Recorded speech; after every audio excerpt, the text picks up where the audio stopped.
Eldorado. É espanhol para o dourado, é o termo que se refere a uma cidade mítica de grande riqueza.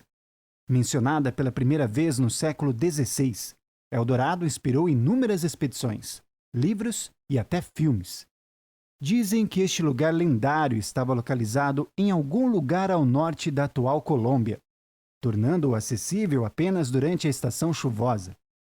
A localização exata permanece desconhecida, mas, em 1925, um arqueólogo alemão chamado Erich von Wendt afirmou ter encontrado.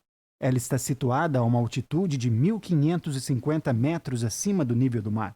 A colina hoje é conhecida como Arakibut.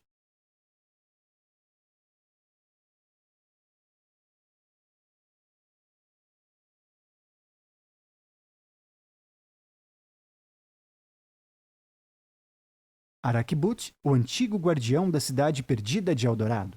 Centenas de pessoas procuraram em vão por Eldorado, uma cidade lendária que se diz ter sido a primeira civilização de alta tecnologia do mundo. De acordo com o folclore, a cidade era feita de ouro, e acreditava-se que os habitantes se cobriam de pó de ouro. Eles também disseram ter possuído muitos poderes mágicos.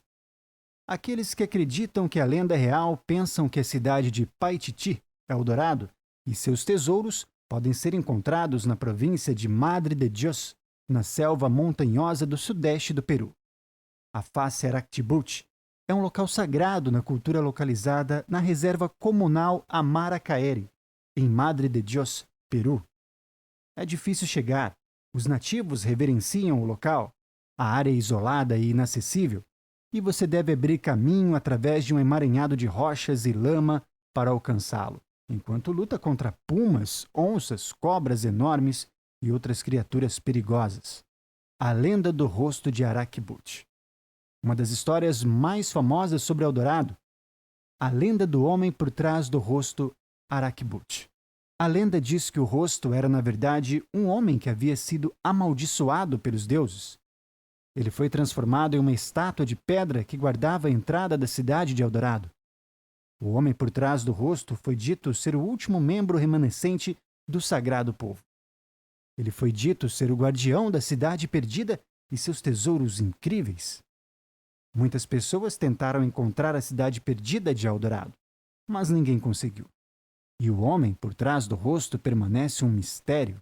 Alguns acreditam que ele ainda está em algum lugar, guardando a entrada da cidade perdida. Platão descreveu em seu diálogo críticas como um lugar que cintila com a luz vermelha do oricalco, metal que, segundo o filósofo, revestiria todo o interior do templo de Poseidon na lendária ilha. O pensador grego acrescenta ainda que a substância seria a segunda mais valiosa, atrás apenas do ouro, e que se podia ser extraída das minas localizadas no território perdido. Se ele vem ou não de Atlântida, obviamente não se sabe, mas o fato é que até hoje apenas pequenas quantidades de oricalco haviam sido encontradas. Surpreendentemente, mergulhadores da Sicília descobriram 39 barras compostas pela misteriosa liga em um navio que naufragou por volta do ano 550 a.C. na região de Gela, no sul da ilha italiana. Nada similar jamais havia sido encontrado, disse Sebastiano Tusa, da agência marítima local, ao Discovery News.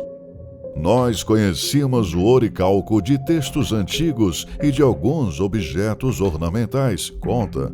Entre os estudiosos, o consenso é que se tratava de uma liga metálica semelhante ao bronze, obtida através da reação entre minério de zinco, carvão e cobre. Mas sua composição, bem como sua origem, continuam incertas e sendo debatidas por estudiosos.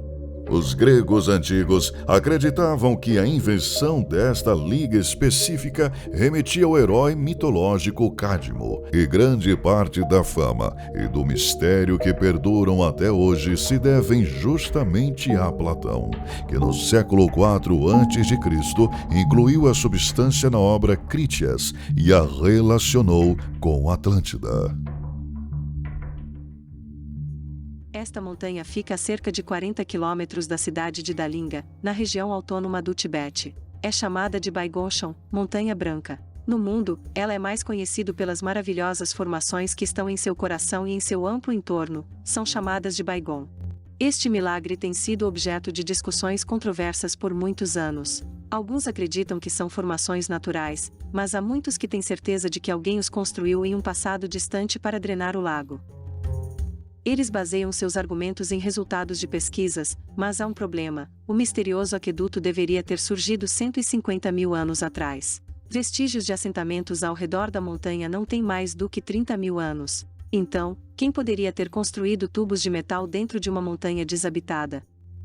Existem 3 cavernas no sopé do Monte Baigonchon, 2 delas já desabaram e são inacessíveis, mas a maior delas já foi visitada por muitos turistas que vêm à área. A caverna parece ter sido criada artificialmente por alguém. Lá há um enorme tubo de cerca de 40 centímetros de diâmetro que se projeta para fora da rocha.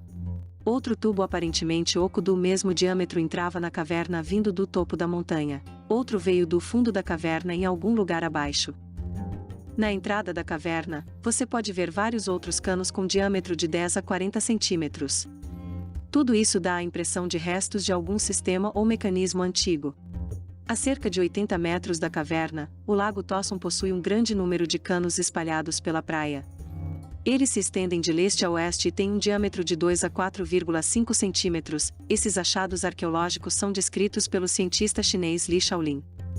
A cor de ferrugem inconfundível indica que eles são feitos de metal, e sua habilidade mostra técnicas avançadas de fixação.